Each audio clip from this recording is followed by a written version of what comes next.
गोस्वामी तुलसीदास जी ने रामचरितमानस में, देखिए रामचरित की जो शैली है ना बहुत ही सरल है, क्योंकि देहाती भाषा में हिंदी में लिखा हुआ ग्रंथ है। संस्कृत को समझना तो बहुत कठिन है, देववाणी है, बड़ी क्लिष्ट है, दुर्लभ है, परंतु रामचरितमानस गोस्वामी जी ने बड़ा ही सरल भाषा में, ग्राम्य भाषा में लिखा है। तो वहां पर लिखा है कि जो आनंद सिंधु सुख राशि, भगवान आनंद के समुद्र है, बाकी संसार में आनंद कहीं नहीं है। हम चाहे कितना भी बढ़िया भोजन कर लें, लेकिन देखो जब पेट भर जाता है ना तो फिर लगता है एक ग्लास भी हम खा लें तो महाराज मर जाएंगे, परंतु जैसे आधा घंटा, 1 घंटा, 2 घंटे हुए तो फिर से भूख लग जाती है। आप कितना बढ़िया बिस्तर बिछा दो, डल्लभ के गद्दे लगा लो, स्लीपवेल के गद्दे लगा लो, परंतु यदि नींद नहीं आनी होगी ना, आप कितना भी सुखमय आसन बना लो, बिस्तर बना लो, नींद नहीं आएगी। तो ये संसार के विषय वस्तु तो क्षणिक सुख देते हैं, आनंद नहीं दे सकते। आनंद दुनिया में यदि कोई दे सकता है तो वो भगवान की कथा ही है। जब चारों तरफ से हम लोगों को निराशा पिशाची घेर लेती है ना, जरा ध्यान देना, ये कथा हम सबकी ही कथा है भागवत में।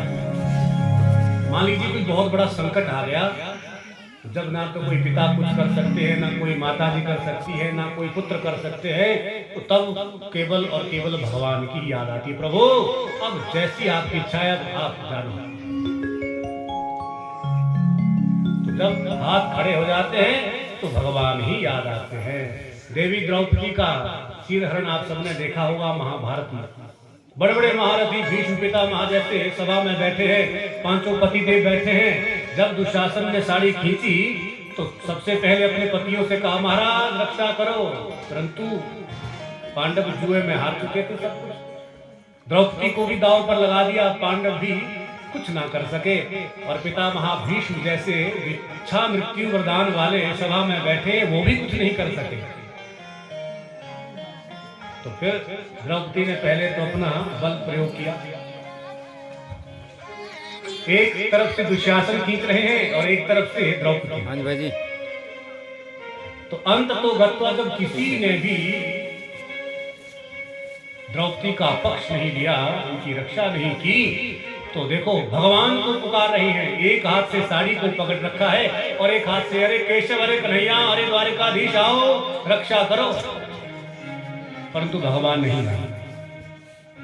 भगवान इसलिए नहीं आए, मानो भगवान कहना चाहते हैं, कहना चाह रहे हैं कि देवी द्रौपदी अभी तक आपने अपने हाथों का जोर लगा रखा है, क्योंकि भगवान कहते हैं, क्या कहते हैं, सर्वधर्मान परित्यज्यम माम एकम शरणम गतः, कि संसार के सारे धर्मों को त्याग करके मेरी शरण में आ।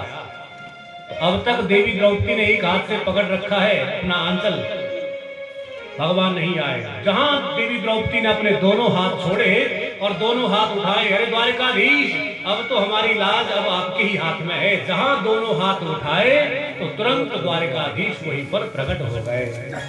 बोल द्वारिकाधीश भगवान की जय। तो जब तक कहने का मतलब क्या है, जब तक हम अपने बल का अभिमान लेकर के संसार में काम करेंगे तब तक भगवान हमारी रक्षा नहीं करेंगे। जब हम अपने आप को ही भगवान के लिए न्यौछावर कर देंगे कि प्रभु अब आप ही हमारे रक्षक हैं,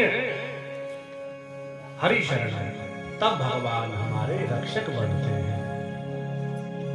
तो इसलिए वो भगवान ही आनंद के सेतु हैं, समुद्र हैं।